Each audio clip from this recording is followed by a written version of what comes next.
नमस्कार, आप सभी का स्वागत है एनडीटीवी राजस्थान पर। मैं हूं आपके साथ शुभेंदु सिंह। राजस्थान में एक बार फिर से 16 दवाइयां टेस्ट में फेल पाई गई हैं।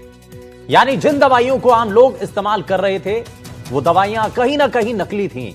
दरअसल 1 जनवरी से लेकर के 15 जनवरी 2026 के बीच में दवाइयों के सैंपलों की जांच की गई और इन दवाओं में सक्रिय औषधि तत्व कम पाए गए। यह भी बताया जा रहा है कि ये दवाएं शरीर में ही सही तरीके से घुल नहीं पा रही थी। कहा यह भी जा रहा है कि ऐसी दवाएं मरीजों के लिए गंभीर खतरा बन सकती हैं। वही विभाग ने आम जनता से अपील की है कि वो अपने पास मौजूद दवाओं के बैच नंबर को जांचें, सेवन तुरंत बंद करें और डॉक्टर से सलाह जरूर लें। अब इसमें चिंता की बात तो यह है कि इनमें से ज्यादातर दवाइयां खांसी बुखार की थी जो रोजमर्रा में इस्तेमाल होने वाली थी। सवाल है कि आखिर सेहत से इतना बड़ा खिलवाड़ क्यों हो रहा है, कैसे इन दवाइयों की एंट्री हो रही है और कैसे इन्हें लाइसेंस मिल रहा है। ऐसी दवाइयां सेहत के लिए कितनी खतरनाक हैं और दवाइयों से कितना नुकसान हो रहा था, जरा इन तमाम चीजों को समझेंगे। एक बड़ा और खास पैनल हमारे साथ कार्यक्रम में जुड़ेगा, लेकिन उससे पहले आपको बता दें कि 16 दवाओं के बैच मानक स्तर पर ठीक नहीं पाए गए। कैल्शियम विटामिन डी की गोलियां इसमें पाई गई हैं, बुखार और दर्द की दवाएं भी हैं, पैरासीटामोल, खांसी की एम्ब्रोक्सोल जैसी दवाइयां भी इसमें हैं, कुछ एंटीबायोटिक भी हैं, बीपी की दवाइयां भी इसमें हैं। तो यानी कि बड़ी फेहरिस्त है और ऐसी कई दवाइयां हैं जो कि जांच में फेल पाई गई हैं। सवाल यह कि आखिर ये दवाइयां फेल कैसे हो गई। दवाइयों में दरअसल एक्टिव औषधीय तत्व कम पाए गए और बताया जा रहा है कि शरीर में सही तरीके से ये दवाइयां घुल नहीं पा रही थी। अब शरीर में अगर दवाइयां सही तरीके से नहीं घुल पा रही हैं तो ऐसी दवाओं से संक्रमण का खतरा ज्यादा बन जाता है। जो दवाएं मरीजों को इलाज में आसान करती हैं, इलाज में मददगार होती हैं, वो दवाइयां मरीजों के लिए दुखदाई साबित हो रही थी। और इन तमाम चीजों को जरा समझने की कोशिश कर रहे हैं। और सबसे पहले जरा आज के खास पैनल से आपको मिलवा देते हैं। हमारे साथ डॉक्टर गोपाल डबाडे जी कार्यक्रम में जुड़ रहे हैं, सदस्य हैं AIDN के अखिल भारतीय औषधि कार्रवाई नेटवर्क से जुड़े हुए हैं। और इंटरनल मेडिसिन डॉक्टर पूजा अलीपुरिया जी हमारे साथ कार्यक्रम में जुड़ चुकी हैं।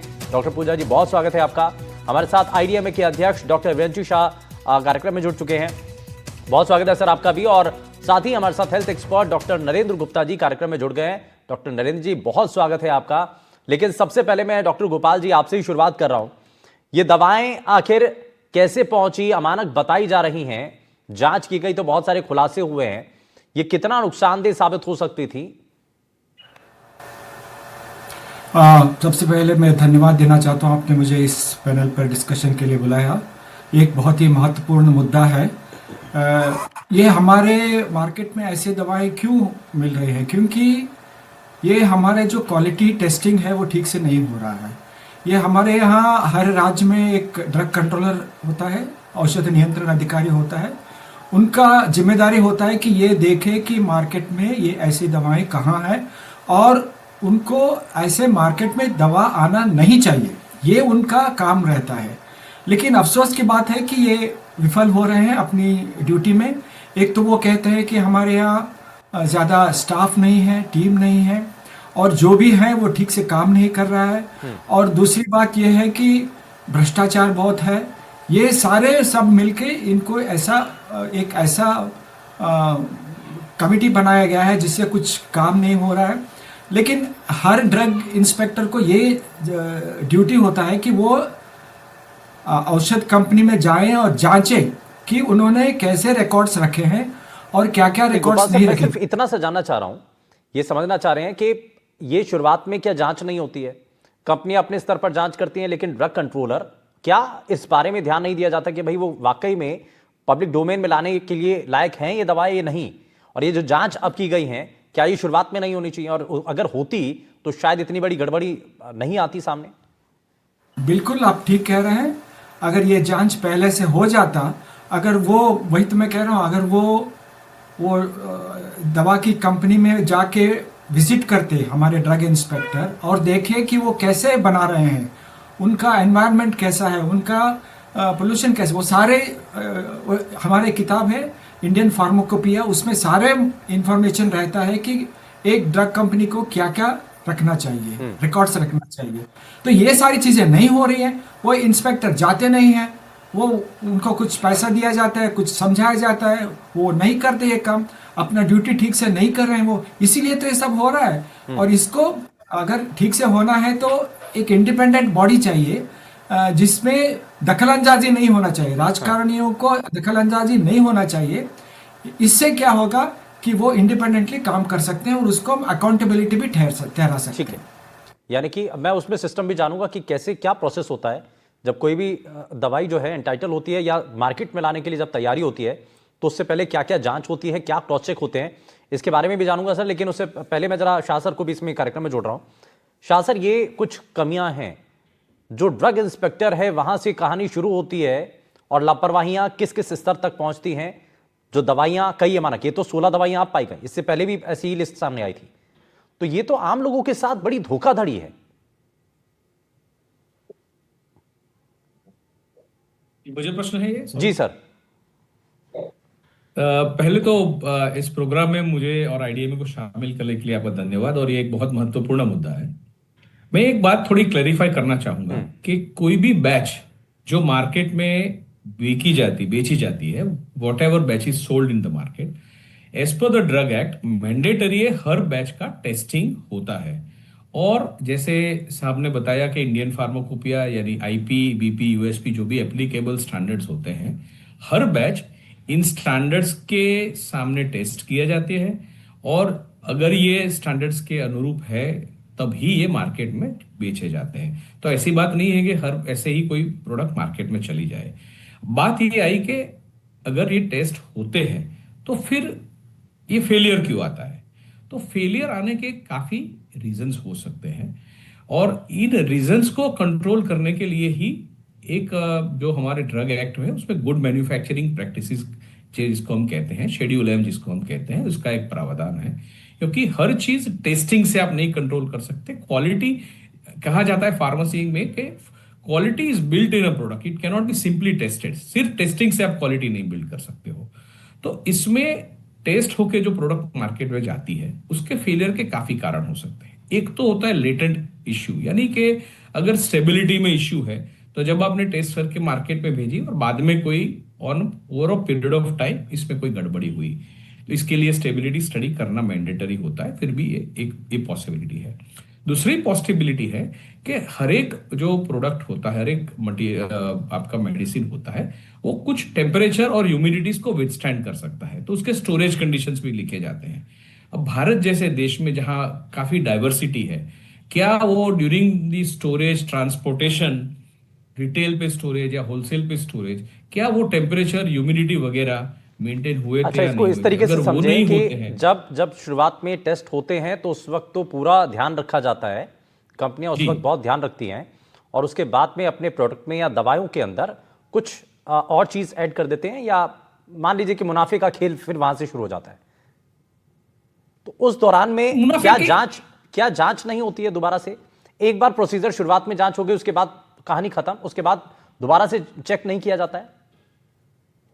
देखिए, हर एक प्रोडक्ट का एक डेवलपमेंट होता है। डेवलपमेंट के बाद जब मैन्युफैक्चरिंग होने के बाद ये जब मार्केट में जाती है तब उसका टेस्ट होता है, और एनुअली एक बैच स्टेबिलिटी स्टडी प्रोग्राम में रखा जाता है, और एनुअल स्टेबिलिटी भी होती है। और ये मानक सिर्फ भारत के नहीं है, ये ग्लोबल मानक है। WHO है, चाहे यूएस है या यूरोप है, इसी तरह से ये स्टैंडर्ड्स होते हैं, और अगर कोई चेंज है तो उसके अंदर करते हैं। लेकिन आप ये भी समझिए कि मैन्युफैक्चरर के वेयरहाउस के या उसके मैन्युफैक्चरिंग यूनिट के बाहर जाने के बाद उसका जो ट्रांसपोर्टेशन होता है, स्टोरेज होता है, उसका भी एक कंडीशन होता है। मैं नहीं कह रहा हूं कि ये 16 मेडिसिन उसकी वजह से, मैं रीजंस बता रहा हूं। एक स्टेबिलिटी हो सकती है कि प्रोडक्ट का आपका जो फॉर्मुलेशन है, आप जिस तरह से बना रहे हो बहुत अच्छा नहीं है शायद, तो इनिशियली तो वो अच्छा है, लेकिन थोड़े समय के बाद उसमें कोई इंप्योरिटीज या उसका डिग्रेडेशन हो गया, तो एक ही पॉसिबिलिटी होती है। ठीक है। दूसरी पॉसिबिलिटी होती है कि टेम्परेचर, ह्यूमिडिटी कंट्रोल पूरे सप्लाई चेन में, होलसेल पे, रिटेल पे, हर जगह पर अगर नहीं है, जैसे किसी इवन डॉक्टर के क्लिनिक में पड़ा है, अगर कंट्रोल नहीं है उसका टेम्परेचर, तो वो खराब होने की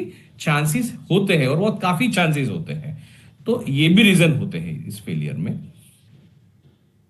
ठीक है, तो लेकिन ये तो हर दवा के साथ भी हो सकता है, और इसका मतलब और तो ये हर दवा कि के साथ हो दवा सकता है। जो है वो आम लोगों के लिए, जिसको वो इलाज के लिए इस्तेमाल कर रहे हैं, ये भी डिपेंड करता है कि वो दवा क्या उन परिस्थितियों में रखी गई है जिसमें उसको होना चाहिए था, तभी तो वो उस तरीके से असर कर पाएगी। मैं इसमें डॉक्टर नरेंद्र सर को भी जोड़ रहा हूँ। नरेंद्र सर, एक चीज़, अभी दो चीज़ें सामने आई। एक तो ये कि भाई इसमें शुरुआत में लापरवाहियाँ बरती जाती हैं। ड्रग इंस्पेक्टर शुरुआत से लेकर नीचे, किसी एक को हम नहीं कह सकते हैं, नीचे से ऊपर तक कहीं ना कहीं तो घालमेल होता है या गड़बड़ियाँ होती हैं, इसका सवाल शुरुआत में उठा दिया गया। लेकिन शाह सर का कहना है कि भाई उसमें परिस्थितियाँ भी होती हैं, तभी वो दवाएं काम करती हैं। आपको क्या, क्योंकि आप लंबा अनुभव है सर, आपका अनुभव क्या कहता है इसमें, कहाँ गड़बड़ियों के चांसेस होते हैं, क्या क्या गड़बड़ियां होती हैं? और ये, लेकिन सवाल तो असल यही है कि लोगों की सेहत के साथ तो खिलवाड़ हो रहा है। अब न जाने कितने लोग होंगे जिन्होंने ये दवाई खा ली और अगर ये डाइल्यूट नहीं हो रही हैं तो ये तो उनके ऊपर और ज्यादा नुकसान करेंगी। जी, बहुत बहुत धन्यवाद कि आपने एक बहुत ही महत्वपूर्ण विषय पर ये चर्चा रखी है और मुझे उसमें जोड़ा है। और जैसा मेरे पूर्व वक्ताओं ने बताया, तो सबसे पहले तो हमको ये समझ लेना चाहिए कि दवा एक एसेंशियल कमोडिटी है, एसेंशियल कमोडिटी एक्ट में है, तो इसका मतलब है कि इसकी आवश्यकता है। आप भी जानते हैं कि कोविड के समय पे सब कुछ बंद था, अस्पताल और दवा की दुकानें ही खुली थी, तो दवा एक बहुत ही महत्वपूर्ण वस्तु है जिसकी हमेशा आवश्यकता पड़ेगी। प्रश्न ये है कि जो दवा है वो पूरी एक अमानत न होगी, जो उसकी गुणवत्ता है और जो उसका आधार है वो उसका आधार आना चाहिए। और वो आधार अगर नहीं आ रहा है तो उसमें, जैसा मेरे पूर्व वक्ता उन्होंने बताया कि जो इंस्पेक्शन की है वो बहुत कमी है। और वो इंस्पेक्शन की कमी इस कारण है, उसका मुख्य कारण ये है कि अभी जो पार्लियामेंट्री कमेटी की रिपोर्ट है उसने भी ये कहा कि इस देश के अंदर 10,700 से ज्यादा मैन्युफैक्चरिंग यूनिट्स हैं दवा बनाने की जो कंपनियां हैं वो 10,700 से ऊपर हैं और उनके लिए न्यूनतम 3,000 के आसपास ड्रग इंस्पेक्टर्स होने चाहिए, जो जाके हर एक बैच को नहीं देखें तो भी वो रैंडमली अधिक संख्या में उन बैचेस का टेस्ट कर सकें और अपनी तरफ से सेकंड टेस्ट कर सकें। जो मैन्युफैक्चरर जो क्वालिटी का जो सर्टिफिकेट दे रहा है कि मेरी दवा बिल्कुल अप टू स्टैंडर्ड है, उसके अलावा वो अलग से सैंपल लेके और उसको टेस्ट करें। पर वो संभव नहीं हो रहा है क्योंकि आधे से अधिक ड्रग इंस्पेक्टर जो चाहिए उतने ड्रग इंस्पेक्टर्स हमारे नहीं है। उनकी जो इनएफिशिएंसी या उनमें जो कुछ है वो एक अलग पक्ष है। दूसरा पक्ष ये है कि जब मैन्युफैक्चरर के हाथ से निकल गई, जैसे गवर्नमेंट जब ड्रग्स प्रोक्योर करती है, राजस्थान मेडिकल सर्विसेज कॉर्पोरेशन जब ड्रग्स प्रोक्योर करती है तो ना केवल मैन्युफैक्चरर क्वालिटी का टेस्ट करता है, बल्कि जब वो डिस्ट्रिक्ट ड्रग वेयर हाउस में पहुंच जाती हैं, उसके बाद वहां से सैंपल निकाल के दोबारा टेस्ट किया जाता है। और दोबारा टेस्ट करने के बाद जब ये पाया जाता है कि ये क्वालिटी में बिल्कुल सही है, तभी वो उपलब्ध होती हैं मरीजों को डिस्ट्रीब्यूशन के लिए, जो सरकार में डिस्ट्रीब्यूट। सर, ये होना चाहिए या होता है?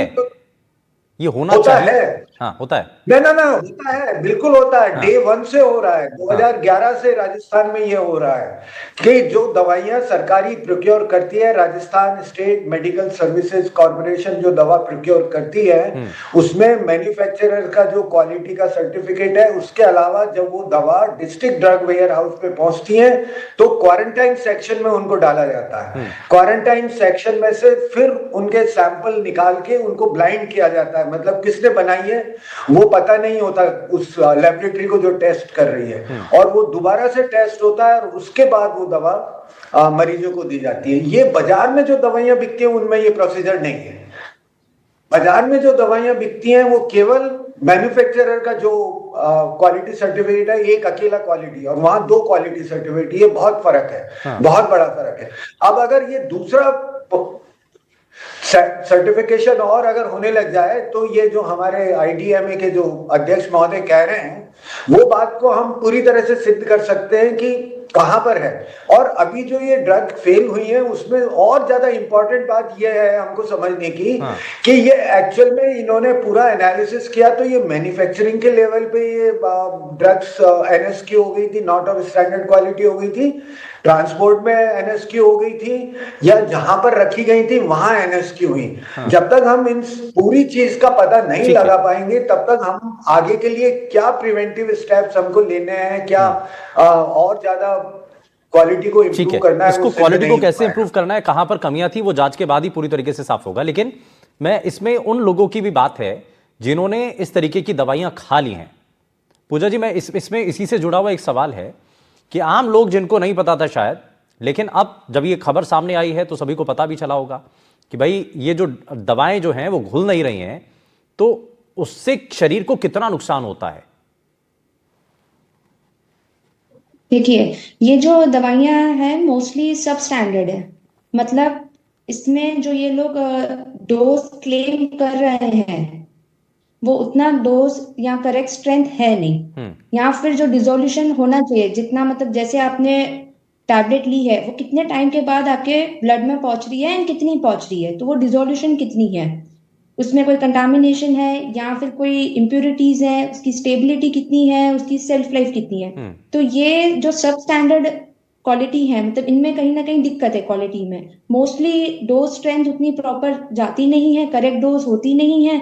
तो जैसे आप, अगर हम ब्लड प्रेशर की मान के चलिए कि अगर हम किसी को 10 mg की कोई दवाई दे रहे हैं, तो अगर ये सब स्टैंडर्ड क्वालिटी की कोई ले रहा है तो उसमें 10 mg का डोज नहीं जा रहा है, हो सकता है कम जा रहा है, एंड उसके कारण वो ट्रीटमेंट फेलियर के चांसेस बढ़ जाते हैं। ठीक है। मतलब जितना एक्सपेक्ट करते हैं हम कि ब्लड प्रेशर कम होना चाहिए, डायबिटीज अगर शुगर की दवाई है कम होनी चाहिए, या फिर कोई इन्फेक्शन के लिए हम एंटीबायोटिक दे रहे हैं, तो जो कम होना चाहिए वो उतना अगर डोज नहीं जा रहा है प्रॉपर, तो वो फिर असर नहीं करेगा। तो जिस कंडीशन के लिए आप वो जो दे रहे हैं वो ठीक ही नहीं हो रही है।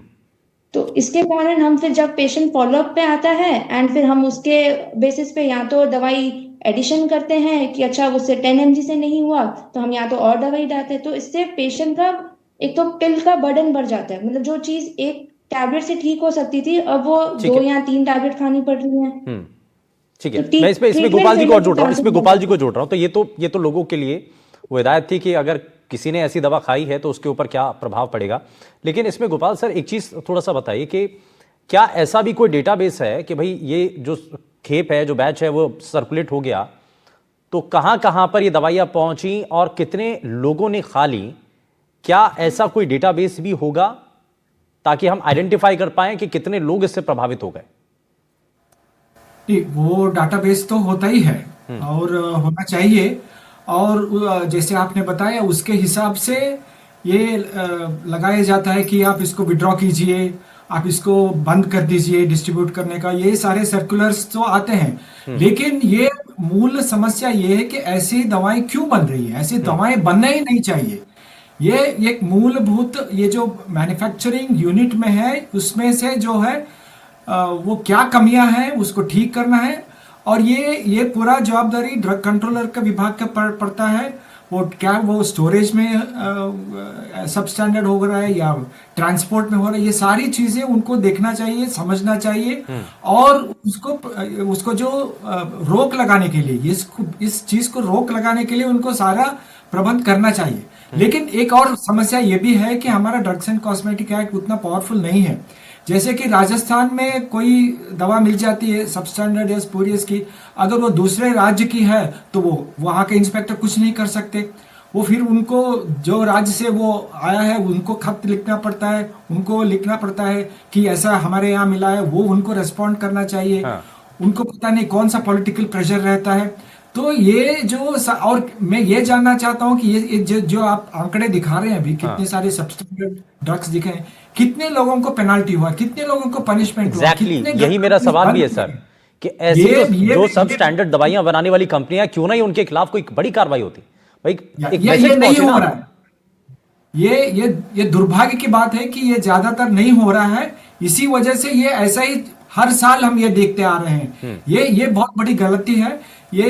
ये हमारे जो ड्रग इंस्पेक्टर्स हैं ये हमारे फुट सोल्जर्स होते हैं। जैसे कि हमारे सोल्जर्स हमको दुश्मनों से बचाते हैं, ये हमारे ड्रग इंस्पेक्टर जो ड्रग कंपनीज की जो गैंग्स, उनको बचाने के लिए उनको एक बहुत महत्वपूर्ण मुद्दा होता है। तो इसमें बहुत सारी कमियां हैं और इनको कमियों को ठीक करने का बहुत जरूरत है। ठीक है, मैं इसमें शाह सर को वापस से जोड़ रहा हूं। शाह सर, एक चीज ये कि अब जो खेप पहुंची, सप्लाई हो चुकी, तो उसको वापस लाना, अब ये तो चलिए जो मैसेज है सर्कुलेट हो जाएगा, शहरों तक पहुंच जाएगा, लेकिन ग्रामीण इलाकों तक जहां पर पहुंची हैं दवाइयां, ये स्टोर तक कैसे पहुंचे? कई बार हमने देखा इससे पहले भी जो दवाइयां सब स्टैंडर्ड पाई गई थी उसके बावजूद भी वो ग्रामीण इलाकों में बेची जा रही थी, वहां पर भी मिल रही थी।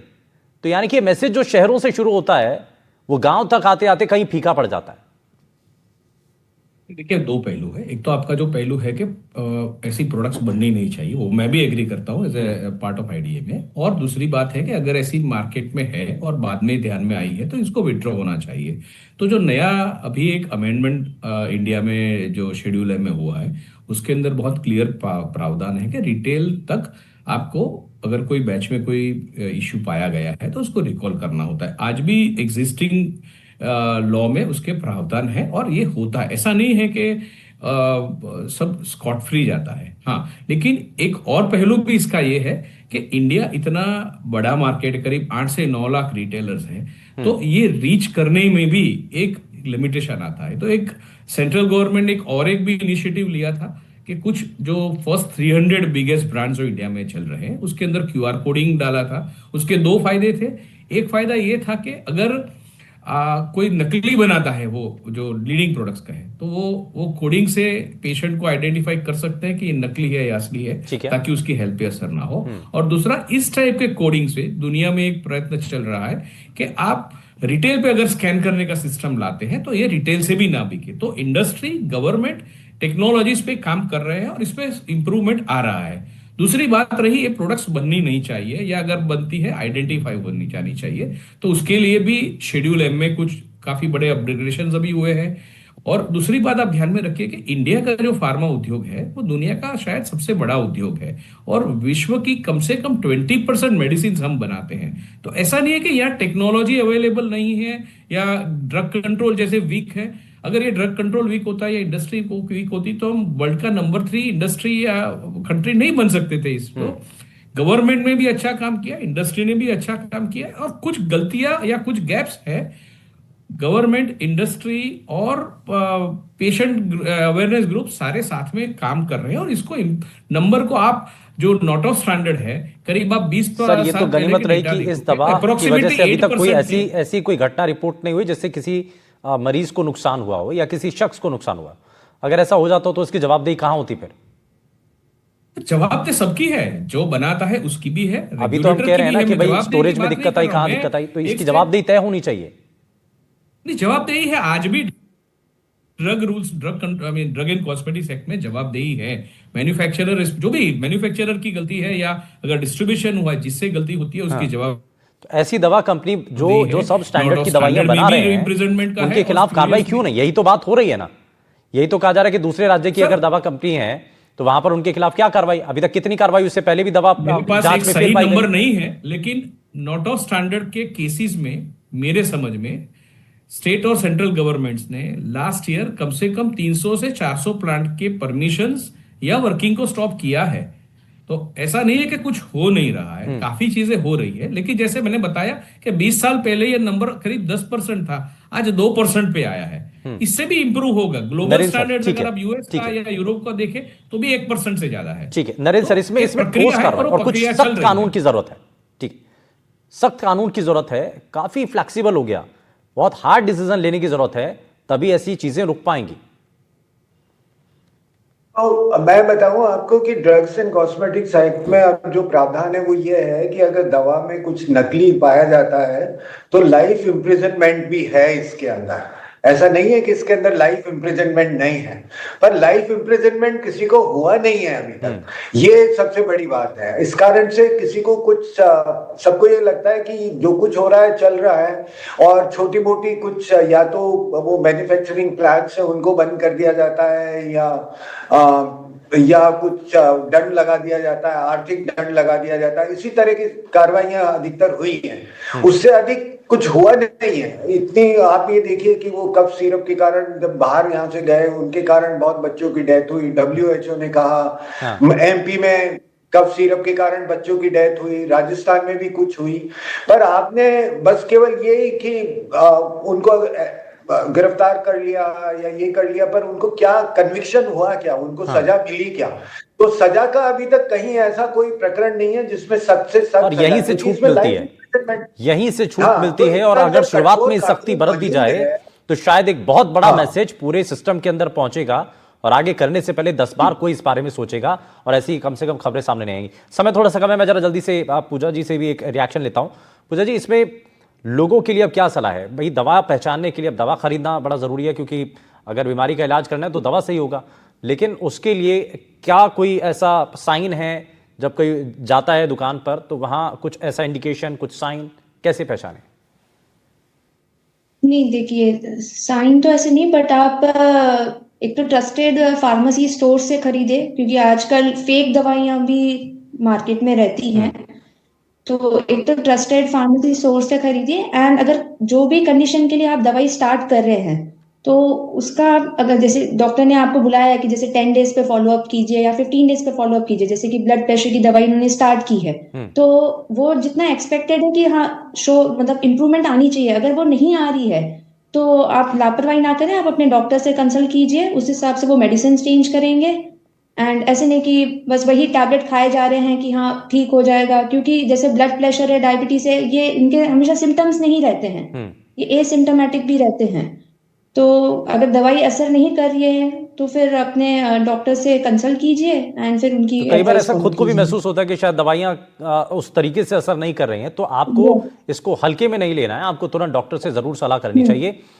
खैर, ये तमाम चीजें हमने समझने की कोशिश की है। बहुत शुक्रिया सभी खास मेहमानों का कार्यक्रम में शामिल होने के लिए। लेकिन जो 3 साल के अंदर, क्योंकि ये भी हमने आंकड़ा दिखाया कि 3 साल के अंदर कितनी दवाइयां अब तक नकली पाई गई हैं, और जांच के अंदर जो दवाइयां फेल पाई गई हैं, क्या आखिर इस पर बड़ी कार्रवाई होती है और प्रशासन के द्वारा इस पर क्या एक्शन लिया जाता है, इस पर नजर है। रुक एक छोटे से ब्रेक के लिए, आपका ही मत जाएगा, बने रहिए एनडीटीवी राजस्थान के साथ। नमस्कार।